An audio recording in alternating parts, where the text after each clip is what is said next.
Good morning. This is Mark Rhea. Thank you for investing your time this morning to join our feature of the month, Trucking Top 10 Tackling Top Industry Issues. My name is Mark Rhea, and we are going to feature Miss Rebecca Brewster from the American Transportation Research Institute, as she has completed and will be rolling out the top 10. If you haven't seen it yet, get ready. She's got a lot of interesting information. If you've got a few minutes, go ahead and access your chat feature. Tell us where you're calling in from. We want to hear from you a little bit about Infinity Workforce Solutions. Last month, we delivered 800,000 pieces of content to our driver community. Since inception, Infinity Workforce has delivered 125 million pieces of content to our industry. It's very obvious that the learning platform that Infinity Workforce that provides remote learning, awareness training, saves lives, improves crash frequency, and improves CSA violations. I'd also like to go ahead and do a preview that we will be offering a new improved fuel efficiency series to all prospective and existing clients. We'll have more information on that as we go through the series. I want to go ahead and get straight into the program. ATRI, the American Transportation Research Institute, was established in 1954, and it is the absolute authority and recognized by institutions including legislative, enforcement, environmental, academic, financial, and of course, all the motor carriers. Today, and it is also a nonprofit organization, I might add, and they would be, I'm sure Rebecca will be glad to make available to you the opportunity to make contributions, since they do depend on our industry. So without any further ado, I know you didn't dial in to listen to me, but we will talk to Ms. Rebecca Brewster. She's the President, Chief Operating Officer of the ATRI. She was recognized by Fleet Owner Magazine in 2016 as the dozen outstanding women in trucking, and in 2013 received the award Influential Women in Trucking for the Women in Trucking Association. She's well known throughout our industry. She represents us very professionally on a multitude of issues. Rebecca, the floor is yours. Well, Mark, thank you very much. I really appreciate the opportunity to join you today and talk through the trucking industry's top 10. And Colin, if we can advance to the next slide.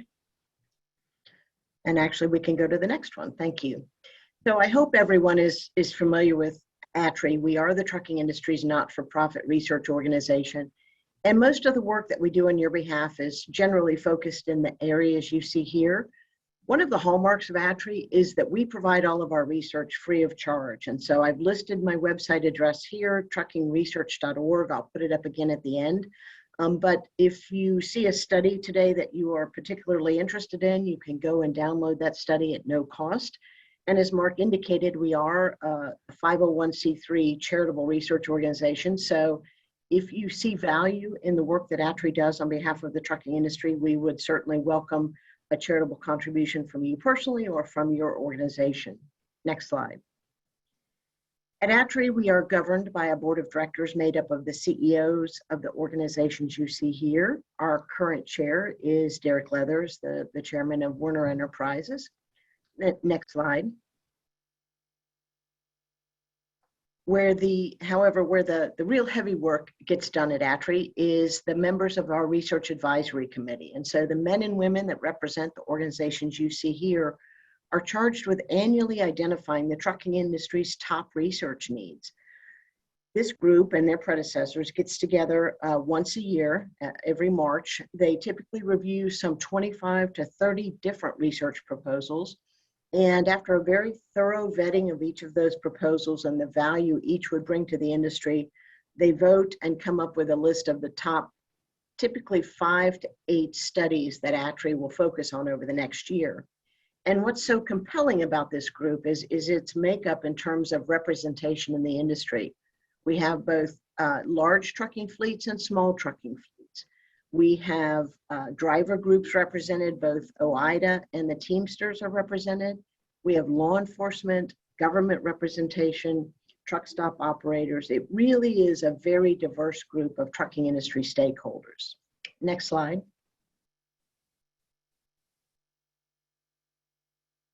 One of the key inputs that the Research Advisory Committee uses when determining what research needs to be done for the industry is our annual survey, what we call our top industry issues survey. And as Mark indicated, we just released the 2022 results of the top industry issues survey. So we started the survey in 2005. We go out to the industry at large.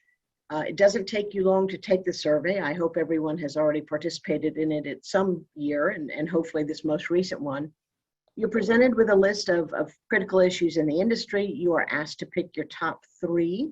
And then for each of those 3, you're asked to rank potential strategies that you think the industry should collectively be pursuing. We had our largest response to date in this year's survey. We had over 4,200 trucking industry stakeholders participate in the survey. And we had a new top 10 issue, a new number 1 issue, I should say, with fuel prices. And to the right of each issue, you can see where it ranked in the previous year's survey. So we had not seen fuel prices in the top 10 issues since 2013, when it ranked 8th overall. The driver shortage had been our annual top industry issue for 5 years in a row before this year, but it was supplanted by fuel prices. Truck parking rose 2 spots this year to be the number 3 overall issue.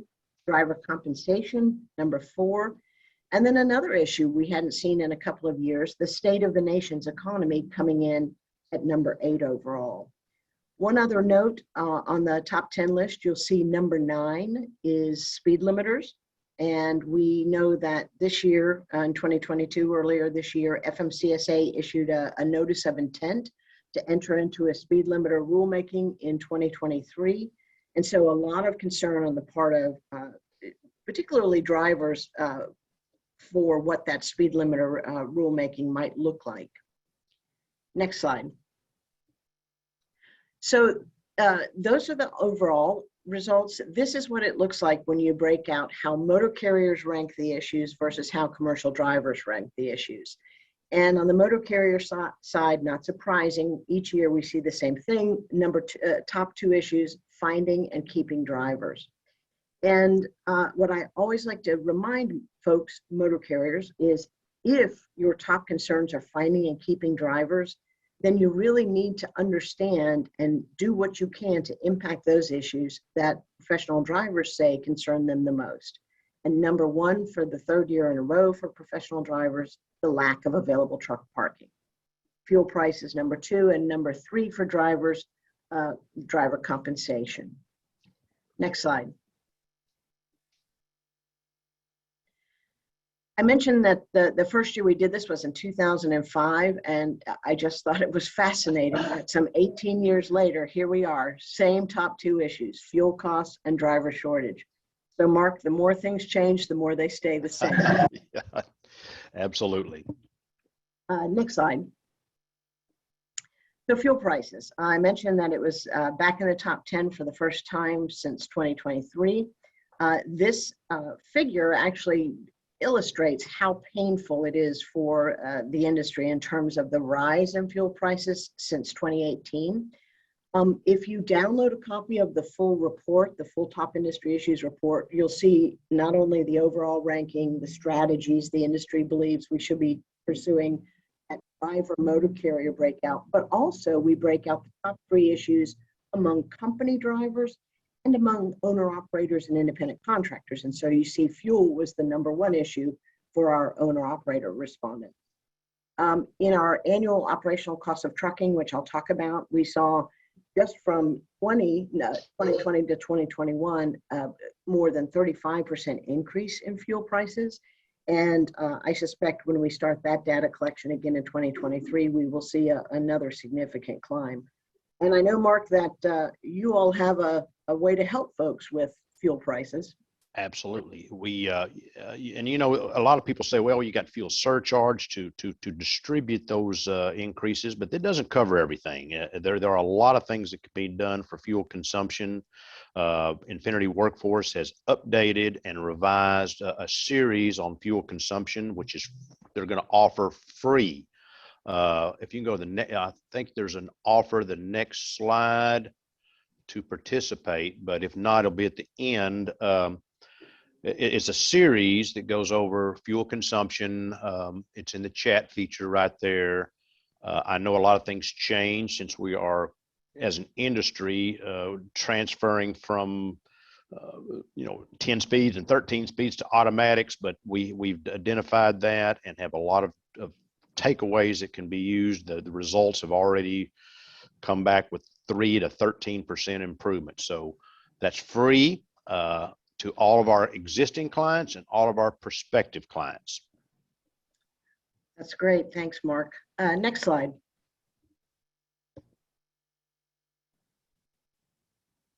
So driver shortage, #1 issue for motor carriers. Once again, as I mentioned on the overall list, it had been the #1 issue for 5 years in a row until the sort of pain at the pump took over. Next slide.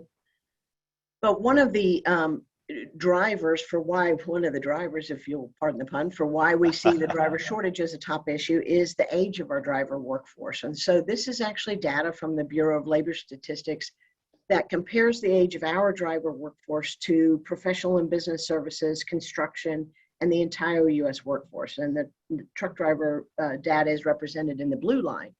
And so what you see is that among those 4 groups, we have the highest percentage of our workforce in the 45 and above.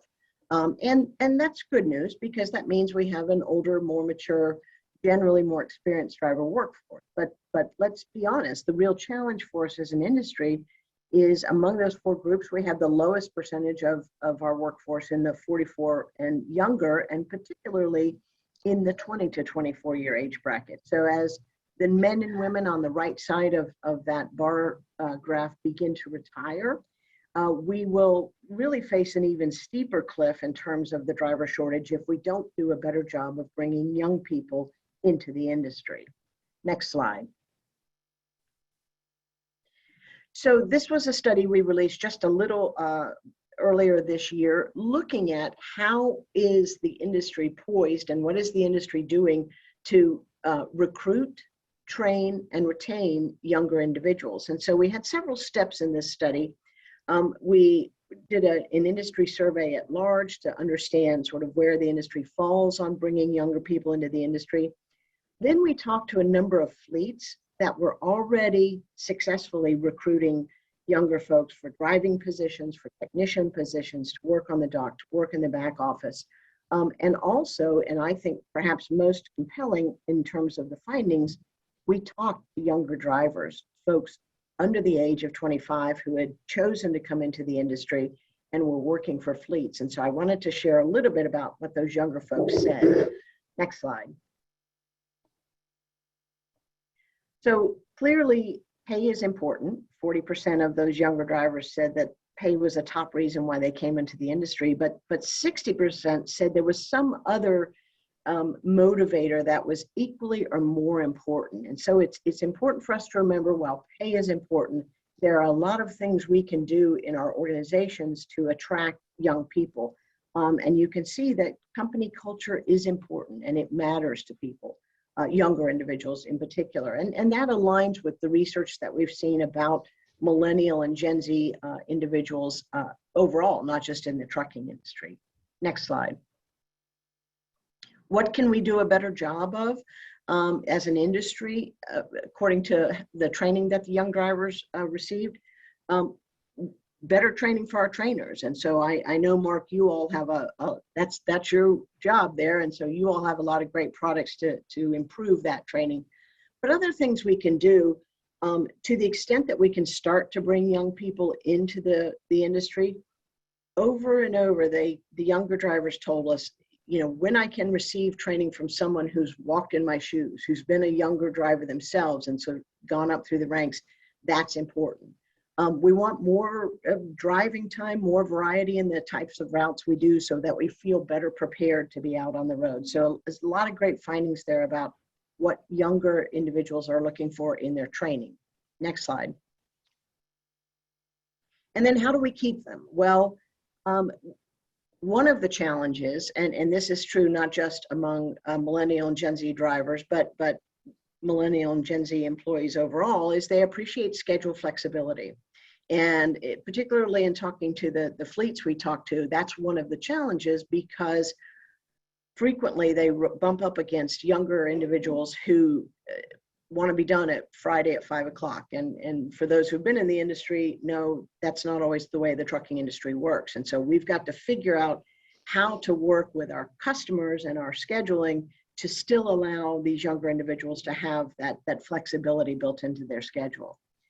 And certainly, repeatedly, the younger drivers told us they really want more opportunities to learn from veteran drivers, both a formal mentorship program, but also just that informal opportunity to talk to the older drivers, you know, in the morning before you head out on your route or whatever the case may be. But that mentorship piece of it was very important. Rebecca, Yes. would you say that the younger drivers have a reasonable expectation for their carriers to provide ongoing training? And I think they do. I think they do. And really highlighting that. I mean, they really want. It was interesting because so many of these younger drivers told us that the reason they initially looked at the trucking industry was because they had someone in their family in the industry, mom or dad, grandparents, aunts or uncles. But so first of all, let's take care of the people we have, because they're creating a farm team for us, if you will. But also just opportunities for that continual training is important for those young people. yes. Slide.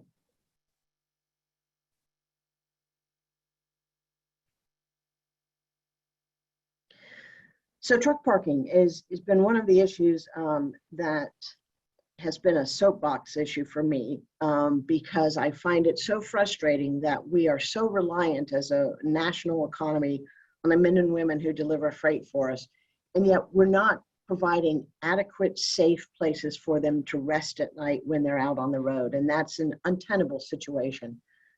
We have seen truck parking at or near the top of the driver list of concerns for a number of years. I am putting this in the win column that it finally shows back up on the motor carrier list. I'm disappointed that it's as low down as number 10 on the motor carrier list, but for several years it had not been on the motor carrier list. So as I said, I'm counting that in the win column, that motor carriers are acknowledging and recognizing what a challenging situation this is for us, and for the men and women who drive for us. Next slide. So at ATRI, we work with a data set of truck GPS data, hundreds of thousands of freight trucks worth of data that comes into us in near real time that we can do a whole host of analyses with. And we do a lot of work in the truck parking space. So for those of you who have ever driven across Iowa on I-80, you will recognize this as the world's largest truck stop. Bills itself on its signage as the world's largest truck stop, the I-80 truck stop. And red is a parked truck. And so you can see the parking lot is full of parked trucks. But look at the entrance and exit ramp off I-80 there, and you see parked trucks because there's not enough space. Even at the world's largest truck stop, we don't have enough space for the drivers who need to rest there. And so drivers are forced to park on those interstate interchanges. Next slide. Even going a little west of that world's largest truck stop, this is a rest area on both sides of I-80. And of course, we see trucks parked in the rest area, which you would expect, but we also see trucks parked again on the entrance and exit ramps. And then if you come back to the right and you look at that interstate interchange there, you see trucks parked there. And that is simply a situation, particularly if we want to recruit more women into the industry, which I'll share some findings with later on why that would be a really good thing for us. We can't expect people to feel safe and comfortable pulled over on the side of the road on an interstate interchange. That's just a situation without access to basic human necessities. So this is a situation we as an industry have got to do something about. Next slide. Driver compensation, number 3 overall for drivers. It actually tied with truck parking for the number 1 issue last year for drivers. Still a very big issue. We oftentimes will also see driver compensation show up on the motor carrier side. We did not this year, but oftentimes I think it's driven by, as we have seen more fleets raise driver pay in response to the driver shortage, I think there is some concern on the motor carrier side about the sustainability of those increased pay rates. Next slide. One of the ways that we track driver compensation is through our annual operational costs of trucking. This is a study we started doing in 2008, and we made the decision to do it annually because it was so popular that first year as a benchmarking tool for fleets. And so every spring we go out with a data call and we ask fleets to provide fairly detailed financial data that we aggregate and analyze to come up with a cost to operate a large truck per mile and per hour. If you download the full report, you can see that we do a breakout on every one of those costs by sector of the industry and by size of the fleet, because if you are a smaller fleet, your costs are going to be different than if you are a larger fleet. Next slide. So here are the most recent results. In the bottom right-hand corner, $1.855 to operate per mile to operate a large commercial vehicle. And you can see, if you look at that driver wage cost per mile, you can see that upward trend as fleets have been providing higher driver pay in response to the driver shortage. But again, you see really big number there for fuel costs as well. Next slide. Another study in which we recently published, where we tracked the impact of driver compensation, was really looking at the issue of owner-operators and independent contractors. And we know specifically in California with the legislation AB 5 that would seek to redefine what an owner-operator independent contractor can be in the state of California. But we know California is not the only state that's been looking at that, and other states have efforts underway like that. So this, the Research Advisory Committee said, we really need to understand and supply data on why people choose that pathway. So we did a survey of drivers. We asked for both company drivers and owner-operators and independent contractors, why did you choose a career in trucking, and how satisfied are you that that expectation is being met? Next slide. So first, among company drivers, the green line represents what they said, why they chose a career in trucking as a company driver in this case. And then the blue is, how satisfied am I that that expectation is being met? And you can see for company drivers, their top motivators were job security and stability, income, and healthcare and retirement savings. Next slide. But among our owner-operators and independent contractors, it's a very different setup. Why they chose that path is because they want to be in charge of their own work environment. They want the independence that comes from owning their own business, ability to set the hours they work, their schedule and flexibility, where they run. Income also important, but really defining their own workplace was their top priority. We also asked survey respondents in this survey how their income was during the previous year. And among company drivers, the average was typically in the range of $50,000 to $75,000. Among owner-operators, independent contractors, that range went from $75,000 and upwards. So clearly, these men and women were having a successful year and chose this path because that's a path they wanted to go. Next slide. Lawsuit abuse reform, insurance cost and availability rank 6 and 7. On the motor carrier side, they are very closely related, and as I'll show you with some research we did, they very definitely have an impact on each other. Next slide. So the first study we did looking at litigation impacts on the trucking industry focused on nuclear verdicts, those verdicts that we defined as nuclear as 10 million or above. And to do that research, we pulled together a data set of over 600 truck-involved crash cases spanning 15 years. We looked at how frequently these nuclear verdicts occur, and we also looked at the size of the growth in those nuclear verdicts. It's an 80+ page report. It's chock full of great information. If you are a safety a lot of great information about what you need to be thinking about if your vehicle is involved in a crash. I could do a webinar just on this because there's so much information in it. But just one data point from it. From 2010 to 2018, there was a nearly 1,000% increase in the average verdict size over $1 million in cases against the trucking industry. So we really have become a target of the plaintiff's bar.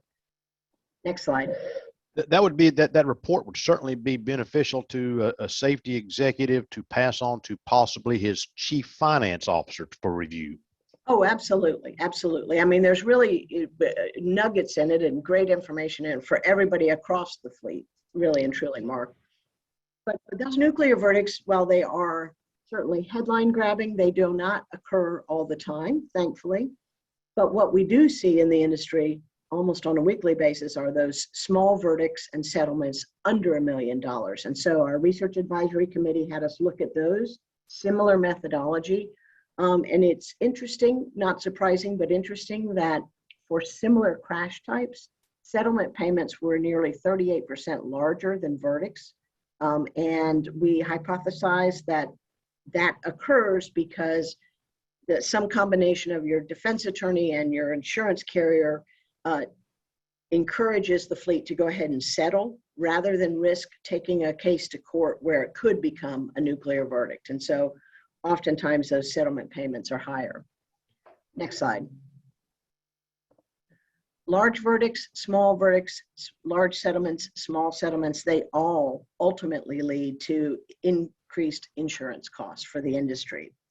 And so in our operational costs of trucking, we collect insurance cost data, but it doesn't do a real deep dive on what's driving those costs. And so this was a separate research study to do just that. Get a lot more into the weeds on what's happening in insurance costs. Next slide. So first of all, this actually is data from our operational costs of trucking. It gives you a 10-year snapshot here. And you can see while there's some volatility in that insurance premium cost per mile, overall, we've seen those costs go up 47% over the last decade. Next slide. So if you are a big fleet, you have more resources to do things like self-insure and take higher deductibles. And so on the right side of that, you see the larger fleets pay less in the premium cost per mile, that's the light blue bar, but more in out-of-pocket costs because often they are covering those costs themselves through self-insurance or higher deductible. Whereas if you are a smaller fleet on the left side of that, you don't have the opportunity to take on all that additional risks. And so you're relying on your insurance to do so for you, and you're paying more in that premium cost per mile. So just a great benchmark here for sort of what the insurance experience is, small fleet versus large fleet. Next slide.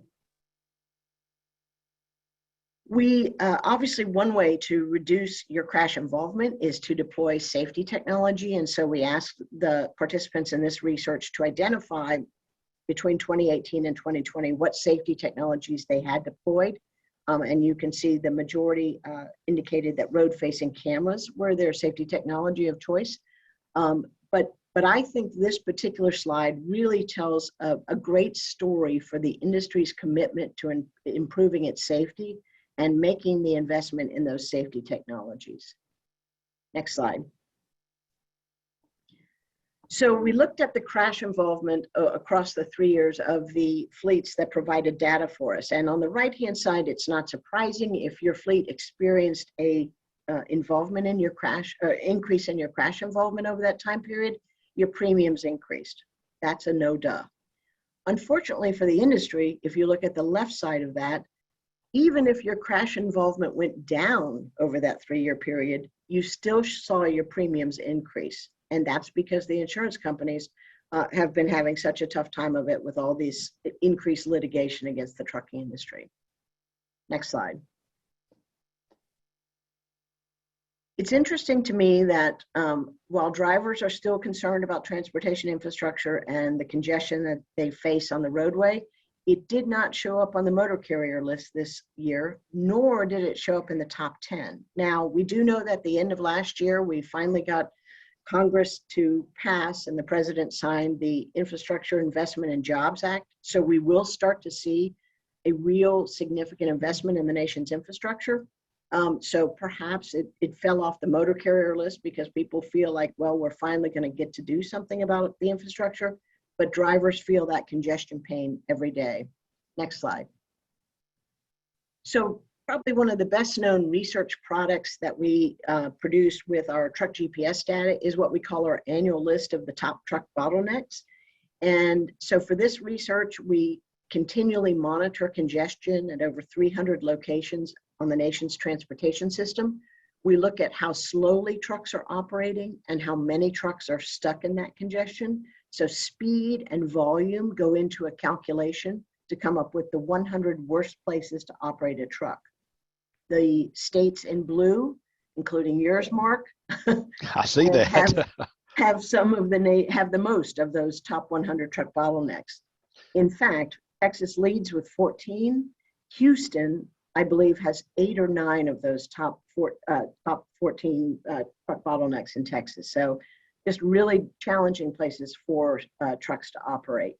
Yes, and that congestion is certainly contributing to the verdict sizes as well, and of course the work zone hazards that are out there. I've been involved recently with 2 or 3 work zone crashes, and those are a dream come true for some of our plaintiff fraternity friends.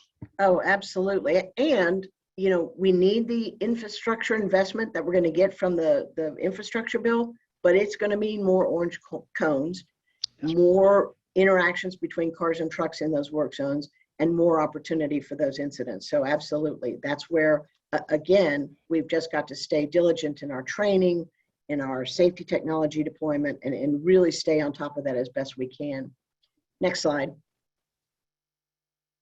So here's the top 10 for this year, and the entire list is 100. So if you want to see where your favorite bottleneck ranks, you can go to our website and it has the full list of 100, but these are the top 10 worst places to operate a truck. That first one, Fort Lee, New Jersey, is actually the New Jersey side of what is the George Washington Bridge that connects New York and New Jersey. It is coincidentally tolled at over $100 for one trip over that for a large commercial vehicle. So it's just, not only do you have to pay a lot to cross that bridge, it is the nation's worst truck bottleneck. Next slide. This is our most recent release. It is an update to a safety research that we have done now 4 iterations of. For short, we call it our crash predictor model, where we pulled together a large data set. And for this year's update, it was over 580,000 individual driver records. And we analyzed the data to understand what behaviors are most predictive of a future crash. So it's not what am I doing as a driver right that precipitates a crash, but what is it on my driving record that points most likely to a future crash. Next slide. So here you see that a professional driver who has a failure to yield right-of-way violation has a 141% increased likelihood of a future crash within the next year. Just being involved in a crash has a 113% increased likelihood of a future crash. This is just the top 10 of the crash predictor behaviors. If you download this full study, it has the full list of all the statistically significant behaviors. It is a fabulous data-rich based tool on which you can really tailor your training for your drivers. Clearly, it gives you something to be on the lookout for in your hiring practices when you're looking at potential new candidates, MVRs, but it gives you a great opportunity to really hone in your training on those behaviors that have the strongest relationship to a future crash. Next slide. This is our 4th iteration of the crash predictor model. And so you see these are the 5 behaviors that have consistently shown up having a strong percentage increase in a future crash. And again, just being involved in a crash gives us a strong relationship to a future crash. and that there's a question about a difference in the predicted behaviors in the 2022 study versus the 2018. We will see oftentimes a shifting in the terms of the strength, but that's why we focused, but we see a lot of the same things show up each year, particularly in the top probably 10 to 15 behaviors. They are a lot of the same things, which again validates the strength of this model, but also how important it is to focus on a lot of these same behaviors. Next slide. In what will come as not really a surprise to some folks in the audience today, for the second time now, we did this in 2018 the first time, and once again in this year, we looked at gender differences in the data.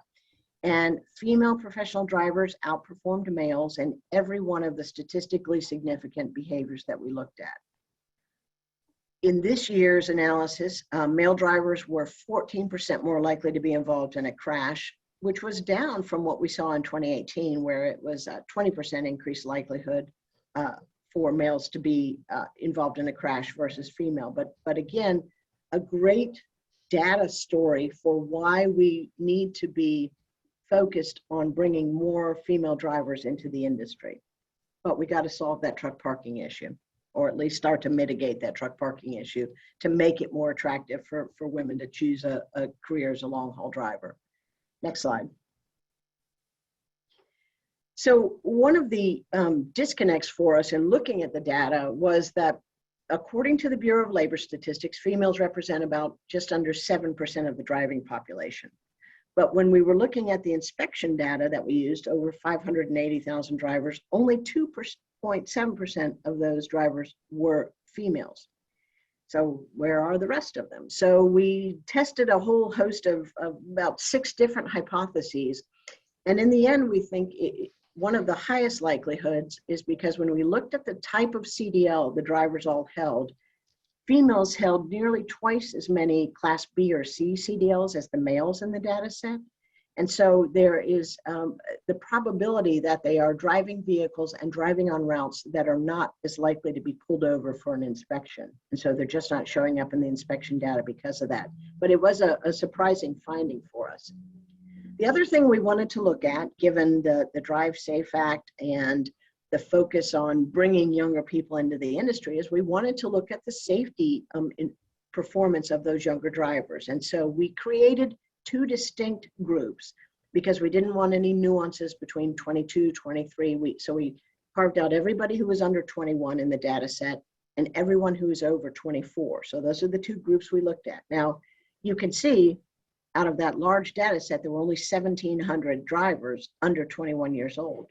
But that 2.4% involved in a crash, statistically significant finding that they had less crash involvement than did the drivers over 24 years old. So again, with proper training, with proper mentoring, and with safety technology deployment, I believe we have an opportunity in this industry to create safe drivers in that younger driver population. Next slide. The other piece of the analysis every year we do or every time we update the crash predictor is we look at how state law enforcement is dealing with truck safety. And so research from FMCSA from a number of years ago showed us that traffic enforcement inspections have a higher safety payoff, lead to more safe, better, lower crash involvement than do roadside inspections. So we're going to focus on traffic behavior, not focus on what the vehicle's doing, what vehicle inspections. And so we come up with a calculation that looks at the percentage of the national data set of traffic enforcement inspections, how many does a state have of those, versus how many truck involved crashes do they have. And so big number on traffic enforcement inspections, low number of truck involved crashes. That delta, if that delta is bigger, you are in the ATRI analysis a top tier state. And so these were the top 10 states in terms of that performance. Next slide. So I am very fortunate at ATRI to be surrounded by a small but lean mean fighting research machine team of research professionals. And to be honest with you, for years, we used to sort of keep it a secret how small we were at ATRI, but it recently dawned on me that considering the portfolio of work that we have produced over the years for the trucking industry, the fact that it's done by just 10 people, I think is really amazing and something that we should all be proud of. And so I like to take an opportunity to just thank the folks on our team who really are dedicated to our mission, which is research to improve the industry's safety and productivity. Next slide. So Mark, that's it for me.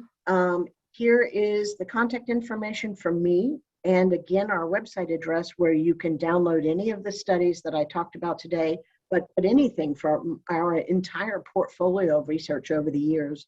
And I would just, Mark, if you don't mind, make one more pitch for if folks find value in what we do, we encourage everyone to individually contribute and make a charitable contribution to ATRI, or encourage your CEO to make an organizational contribution to support the work that ATRI does. So Mark, that's it for me. Thank you very much. So if someone could contact truckingresearch.org, and I'm assuming there are clicks there to be able to make a contribution.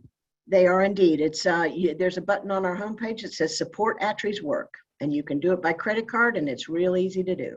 Fantastic. I would also just kind of a summary, this information, the top 10, is not only used by motor carriers, it's used for budgets that are being enacted in Washington, D.C. It's the enforcement industry looks at this information, the academic, the financial world.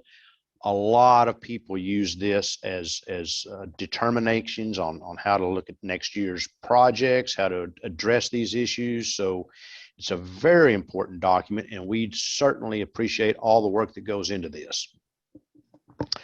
I would also, just as a quick highlight, I got a couple of notes here. You mentioned the younger driver population and I'm gonna call it the matured population, and the reason of the expectation for the younger drivers to receive proper training, awareness training, industry updates. That's an expectation that I think we have to address as an industry going forward that maybe we're a little behind on. Would you agree with that? I would, and I think, gone are the days when, you grew up driving a large vehicle, perhaps on your family farm or whatever it is, and you just naturally went into the trucking industry, or you had a parent, most likely a dad or a grandfather in the trucking industry, and they took you along and let you drive some. We really need to focus on and I think the data shows that when we properly train these young individuals, give them that training, but then that ongoing mentorship, that connection with our more experienced drivers, we really can create a safe cohort of individuals for the next generation. Yes, as they say, telling ain't training, is it?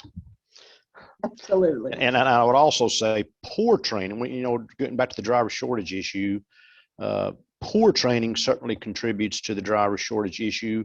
On the other side of that fence, good training certainly impacts favorably the driver shortage issue. So that's a piece of the puzzle that I think we certainly need to address. I would you mentioned the verdicts that are out there.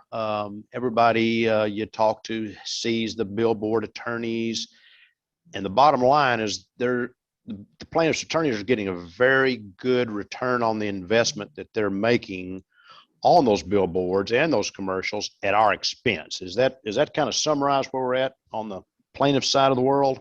It is, and it's very frustrating. And I, like many folks, thought that the heightened attention that was placed on the industry in a positive way during COVID, when our professional drivers were really seen as those frontline heroes who were delivering for us, would have some ultimate payoff and resonate with juries, and juries would remember that. But quite frankly, we are up against such a challenging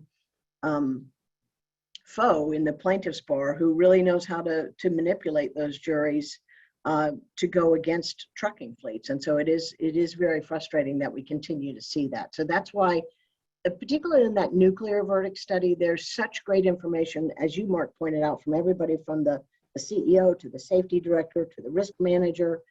It's in there for everybody to use. Yes, I heard this recently. If you can't tell your story to a jury, the plaintiff's attorney will tell their story and it will not be favorable. So that's something to keep in mind. The other thing, this prediction model is fabulous. When you hear there's no way you can predict who's going to have, don't jump into that water quite so fast. There are validated predictors that are out there. ATRI is up front with that, so we certainly appreciate that. The lady drivers, we've got to figure out how we can make it more accommodation for our lady drivers. It's very clear they're safe, have fewer violations. It's one of those issues that's very easy to identify and talk about, but it's a little more difficult making progress. So we appreciate the work you're doing there. I would challenge everybody to look at that in your own plans for 2023.